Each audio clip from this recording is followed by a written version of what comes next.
¿Qué tal? Muy buenos días. El día de hoy voy a hacer una exposición de cómo hacer una revisión sistemática. Mi nombre es Eduardo Rodríguez Esparza y espero que les guste esta exposición. Bueno, primero que nada, ¿qué es una revisión sistemática o metaanálisis? Esta va a ser un estudio en el cual se van a combinar diferentes o diversos estudios que van a examinar la misma pregunta. Y a su vez, en estos estudios de revisión sistemática van a existir dos tipos o dos formas, la cuantitativa y la cualitativa. Las diferencias van a estar dadas por el uso de los métodos estadísticos, que nos van a permitir la combinación de los resultados de los estudios. Bueno, pasos para realizar una revisión sistemática. Primero que nada tenemos el título. Este va a ser la idea principal. Este debe darnos una idea clara y concisa sobre de lo que va a tratar el tema. No se debe crear ambigüedad, ya que podría provocar un error al comprender de qué se va a tratar nuestra revisión sistemática. Otra parte importante de la revisión sistemática es el resumen, que este nos va a ayudar a tener una idea o un contexto sobre la estructura que va a tener nuestra revisión sistemática y los diferentes elementos o componentes que la van a formar. Bueno, la introducción. Esta es la primera parte que vamos a encontrar en una revisión sistemática y es de alta importancia. Este va a estar conformado por la justificación y los objetivos. La justificación, aquí, ¿qué es lo que se va a hacer? Aquí se tiene que dar un contexto sobre lo que se va a dar a conocer sobre nuestro tema en esta revisión sistemática. Y en los objetivos, estos se van a focalizar o centrar en una pregunta explícita que va a abordar la revisión sistemática y puede ser utilizando el formato PICO. PICO significa población o participantes, la intervención, comparación y por último el objetivo o los resultados a los que se quiere llegar con esta investigación. Así como el tipo de estudios, su diseño o cómo va a estar haciéndose esta revisión sistemática. Bueno, después contamos con el método. El método va a ser la parte más larga de nuestra revisión sistemática. Este va a estar formado al principio por el protocolo y registro. Bueno, el protocolo nos va a permitir tener acceso a la información sobre el registro, incluyendo su número de registro y darnos una idea más clara sobre cómo va a estar organizado. Criterios de elegibilidad. Bueno, los criterios de elegibilidad, estos van a darnos especificaciones o especificar las características de los estudios y de las características utilizadas como criterios de elegibilidad y justificación, o sea, el por qué se hicieron estos criterios y por qué se eligieron estos estudios. Después tenemos las fuentes de información. Estas van a ser describir todas las fuentes de información en la búsqueda y la fecha de la última búsqueda realizada. Continuamos con la búsqueda, que en esta parte se va a presentar la estrategia completa de cómo se hizo la búsqueda de los estudios de la información para nuestra revisión sistemática, así también como las bases de datos que se utilizaron. Todo esto se requiere para que se pueda hacer de forma reproducible. ¿A qué quiero decir que con reproducible? Que al momento de buscar otra vez la información, se salga el mismo resultado. Bueno, pasamos a la selección de los estudios. Aquí se va a especificar el proceso de selección de los estudios, o sea, especificar o decir el por qué, cómo y cómo llegaron a esa selección. Después tenemos el proceso de la extracción de los datos de los estudios seleccionados. En esta parte se van a describir los métodos o cualquier proceso que se haya hecho para obtener la información de los datos extraídos y confirmar datos por parte de los investigadores. Después se va a crear una lista de datos de la extracción de datos anteriormente mencionada. Aquí en esta se va a listar y definir todas las variables por las que se buscaron datos y cualquier asunción o simplificación que se haya hecho. Después tenemos el riesgo de sesgo en los estudios individuales. Bueno, ¿qué es sesgo? El sesgo es un posible error que puede llegar a surgir. El riesgo de sesgo en los estudios individuales va a ser la parte donde se van a describir los métodos utilizados para evaluar este riesgo en los estudios individuales y cómo esta información se ha utilizado en la síntesis de datos. Después tenemos las medidas de resumen, que en esta parte se va a especificar principalmente las medidas de resumen. Esto va a ser en cuestión más estadístico. Algunos ejemplos pueden ser la razón de riesgo o diferencia de medidas. Y para terminar con el método de nuestra revisión sistemática, tenemos síntesis de resultados. En esta síntesis de resultados se va a intentar describir o se va a describir los métodos para manejar los datos y combinar resultados de los estudios, incluyendo las medidas de consistencia para cada metaanálisis. Después tenemos el riesgo de sesgo, pero entre los estudios.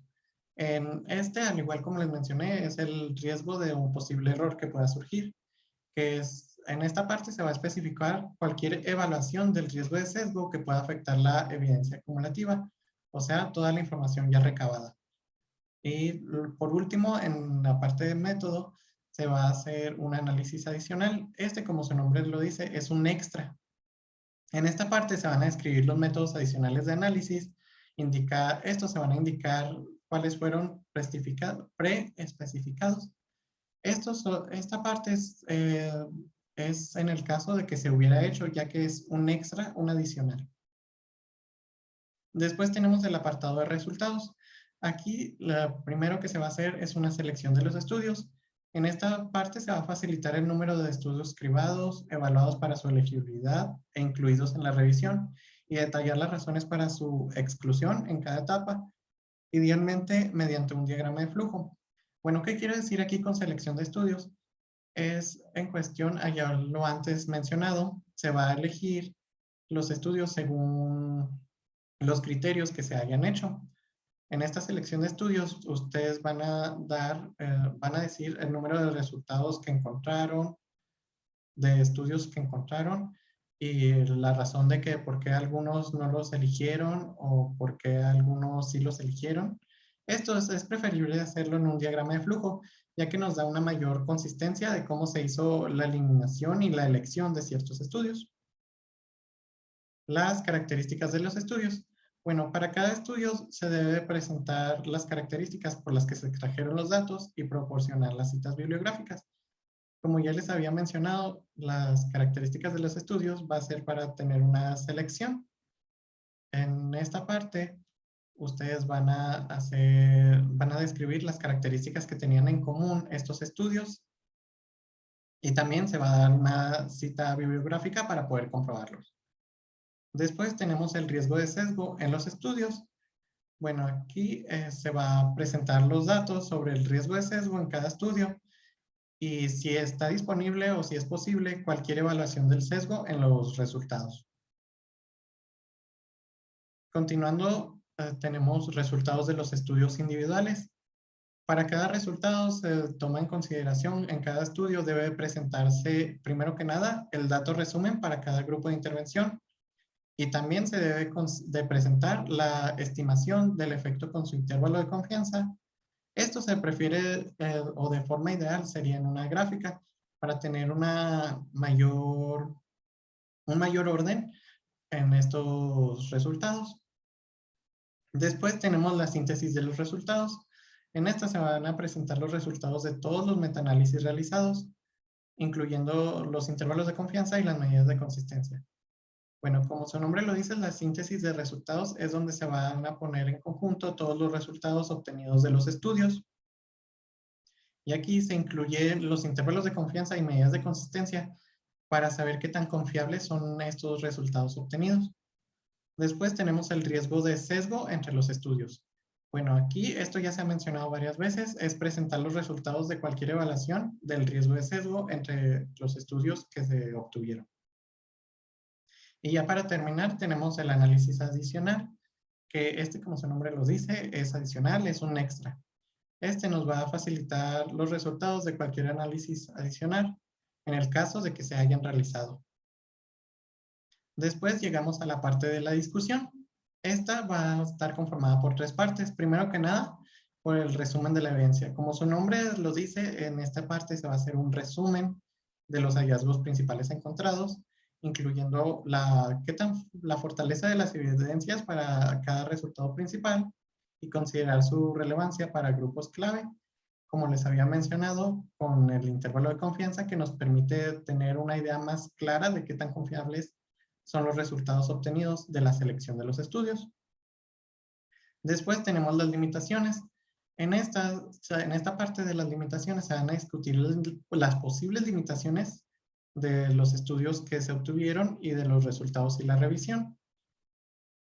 Y ya por último tenemos las conclusiones, que en esta parte se va a dar una interpretación general de los resultados en el contexto de otras evidencias, así como las implicaciones para la futura investigación. En conclusiones, aquí lo que se va a hacer es tratar de dar una respuesta ante toda la revisión sistemática que ya se ha hecho. Tratar de contestar el objetivo. Y ya para terminar, tenemos la financiación. Bueno, ¿de qué trata la financiación? En esta se va a tratar de describir las fuentes de financiación de la revisión sistemática y otros tipos de apoyo que se pudieron obtener, así como el rol de los financiadores en la revisión sistemática. Para ser más claro, en esta parte de la financiación se va a decir cómo recibiste apoyo, si puede ser económico y en qué manera fue esto para el apoyo de nuestra revisión sistemática. Y en caso de que se tenga dudas sobre alguno de los puntos anteriormente expuestos, se puede hacer uso de la declaración Prisma, ya que ahí se da un resumen, una idea más clara de cómo hacer una revisión sistemática más precisa. Muy bien, eso sería todo por mi parte. Agradezco su atención.